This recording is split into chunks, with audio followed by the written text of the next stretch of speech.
안녕하십니까, 딸기 케이크입니다. 얼마 전에 메일이 날아왔어요. 유튜브의 퀄리티를 올려보시지 않겠습니까? 그래서 이건 또 뭔 소릴까? 누가 또 자막 달아준다고 그런 메일들이 가끔 날아오거든요. 자막이라든가 썸네일 같은 거 이렇게 만드시라고 영업용 메일들이 날라오는데, 그런 메일인 줄 알았는데 블랙매직 본사에서 블랙매직을 한테 빌려줘 볼 테니까 써봐. 네 유튜브 채널이 좋아질 거야. 제가 지금 이 영상을 레드 8K 카메라로 찍고 있어요.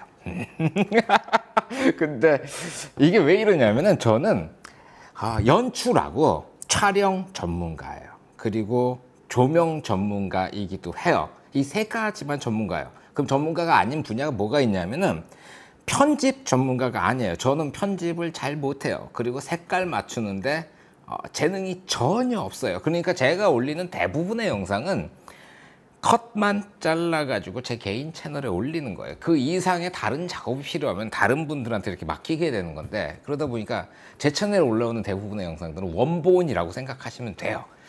그래서 그런지 몰라도 인마가 카메라를 바꾸면 유튜브 채널이 좋아지겠구나 그러면서 한번 써보라고 보내주신 거예요. 블랙매직 본사에서 참 여러 가지 일들을 하는 것 같아요. 자, 일단 블랙매직 6K 카메라를 끄집어 내야 되겠어요.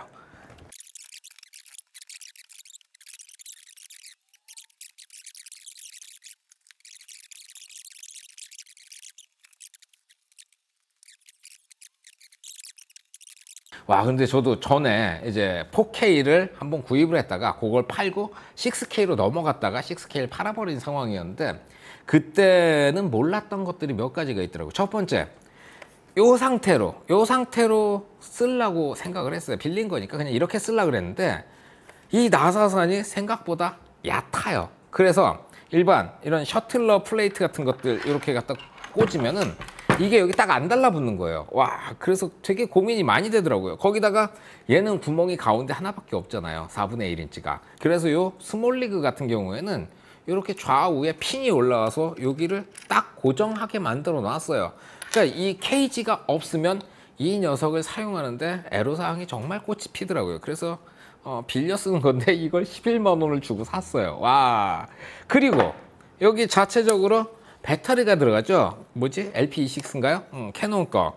OD 시리즈에 들어가는 그 배터리가 여기 들어가는데, 저 이 배터리만 지금 한 6개 있거든요. 여기 딸려온 것까지 해서 7개가 있는데, 7개면은 야, 바꿔가면서 찍으면 되지, 그 생각을 하고 촬영을 한번 해봤는데 20분 찍고 나니까 딱 꺼지더라고요.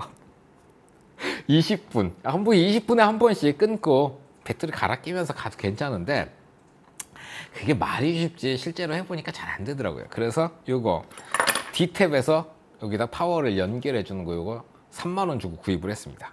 야, 빌린 카메라에다가 제가 14만 원을 투자를 했어요. 야, 이건 이상한 일이. 뭐 촬영 끝나고 나면 요거 이제 중고장터에 한 3분의 2 정도 가격에 올리면 팔려 나가겠죠. 누가 사주실 분이 있어야 되는데 나가겠죠. 오케이. 그렇습니다. 어쨌든 이렇게 기본적인 케이지하고 전원 공급 장치 정도는 갖춰야지 이제 시작을 할 수가 있겠더라고요. 그래서 앞쪽부터 살짝만 살펴볼게요. 블랙매직에는 4K하고 6K가 있죠. 4K 같은 경우에는 마이크로 포서즈 마운트를 가지고 있고, 이 6K는 캐논 마운트를 가지고 있어요.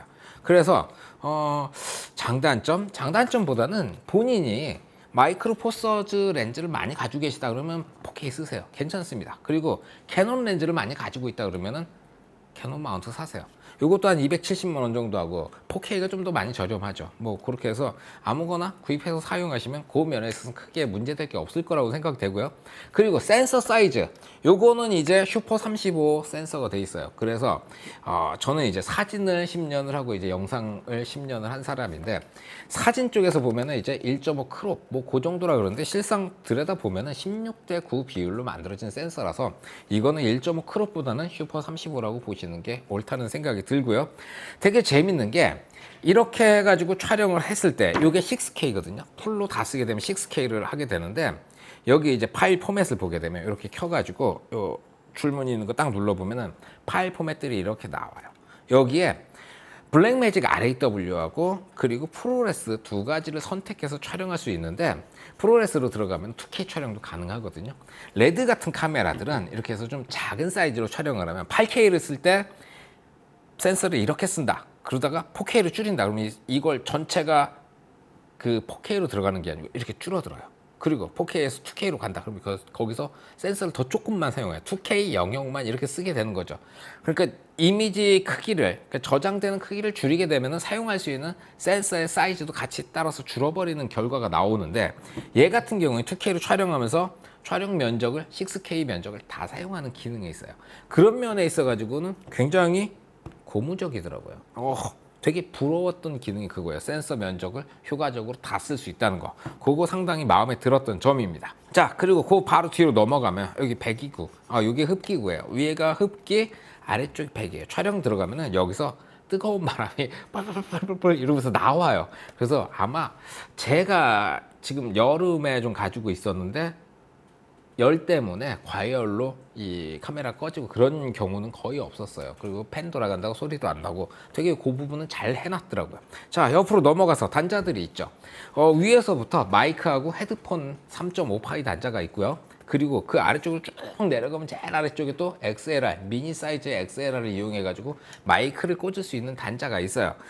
뭐 컨트롤 하기도 나쁘지 않고 그럼 그냥저냥 사운드는 괜찮은 것 같은데, 근데 정작 단편 영화라도 촬영을 하시려면 이렇게 해가지고 카메라로 사운드를 받는 케이스들은 거의 없잖아요. 레코더 쓰셔야죠. 레코더에다 붐 하나 정도 써주시면 그게 요거보다는 어쨌든 자유롭고 그리고 잘 나올 테니까. 이 카메라라는 거에 달려있는 이 사운드 장치는 블랙매직 6K 뿐만이 아니고 모든 카메라를 다 뒤져봐도 레코더만큼 사운드를 수급할 수 있는 장치는 없어요. 이게 영상 기기에 부수적으로 딸려 있는 거지, 이 레코드 장치를 굉장히 잘 넣었다고 해가지고 그 같은 동시대 레코더, 사운드 레코더만큼 나올 수는 없는 거니까 부수적인 기능이라고 봐주시면 딱 맞는 것 같고요.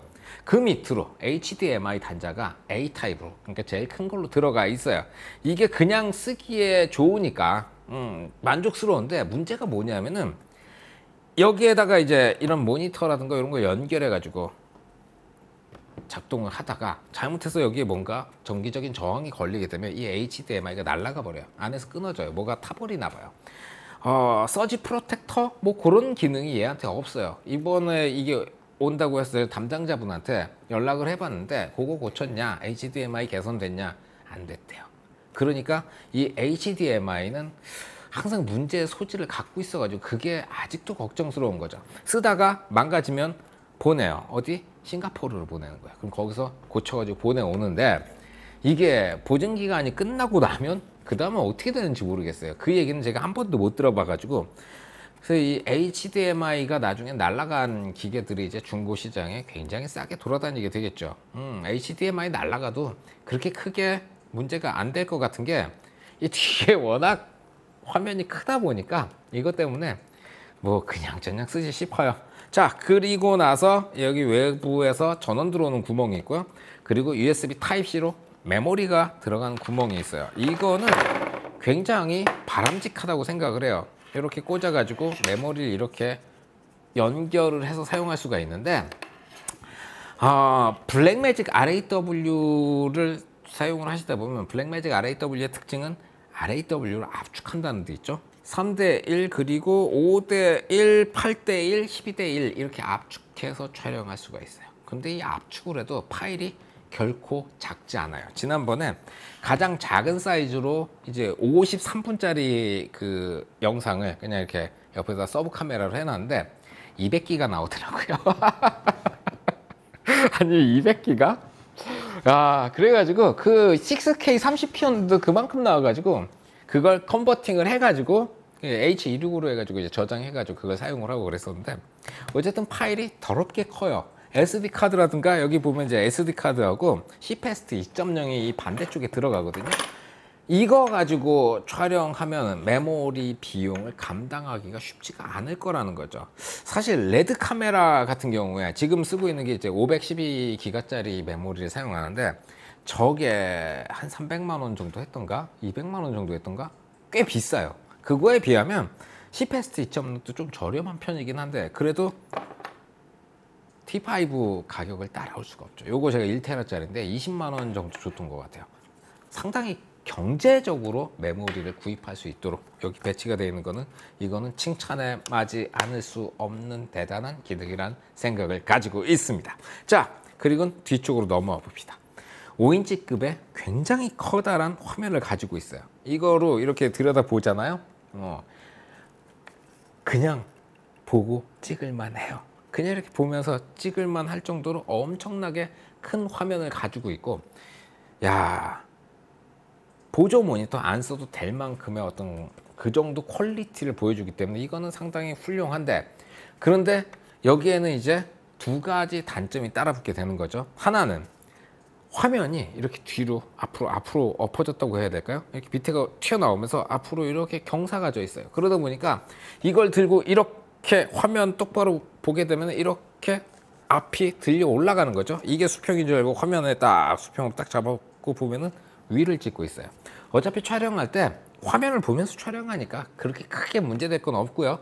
그리고 이 화면이 크니까 카메라 폭 자체가 넓어질 수밖에 없는 거죠. 여기 이제 뭐 3인치라든가 이렇게 조그만 거 들어갔으면 모르긴 몰라도 이게 폭이 좀 더 줄어들었을 거예요. 그래서 이 폭이 큰 게 짐벌 같은 데 올렸을 때 이게 방해가 되니까 그런 면들이 이 화면 때문에 어쩔 수 없이 파생되는 그런 문제라고 볼 수가 있고요. 그리고 오른쪽으로 넘어오면은 이게 제일 저는 재밌었던 게 형태가 사진기 같이 만들어졌잖아요. 오른쪽에 달려있는 이 덩어리를 보고 뭐라 그러냐면 핸드 그립이라고 부르는 거예요. 이 그립은 손으로 잡으라고 나오는 건데 요 핸드 그립의 형태 자체가 무엇을 위해서 나왔냐면 이거예요. 이거 사진 찍을 때 찰컥찰컥 이거 하려고 나온 딱 그 각도의 그 모양이에요. 거기다 핸드 그립이 배터리 때문에 어마무시하게 커요. 저같이 손이 좀 작은 사람들은 이게 손에 맞는 그립이 아니에요. 엄청나게 손이 큰 사람들, 제가 F10 정도 되거든요, 손 사이즈가. 그러니까 F12라든가 그걸 넘어가는 엄청나게 큰 손을 가지고 계신 분들한테는 이게 굉장히 잘 맞을 거라는 생각이 들어요. 그러니까 이렇게 해가지고 이렇게 철컥철컥 하려고 나온 그립이다 보니까 영상 촬영할 때 그렇게 잘 어울리는 그립은 아니라고 보셔도 괜찮습니다. 영상 촬영할 때는 보통 이렇게 야야 나와봐 이렇게 잡고 이 밑에서 이 양손에다가 이렇게 들고 있거나 뭐 이렇게 어깨 위에 올라간다 그러면 이런 식으로 이렇게 올라가거나 뭐 다양한 그립들이 있는데 어쨌든 이거는 부들부들 이걸 유도하게 만드는 그립이라서 조금 다른 모양이면 어땠을까 그런 생각이 들게 만드는 거죠. 그래도 뭐 이렇게 케이지 연결해 가지고 위에다 이런 탑핸들 붙이고 이렇게 써보면 앞뒤 밸런스가 안 맞죠.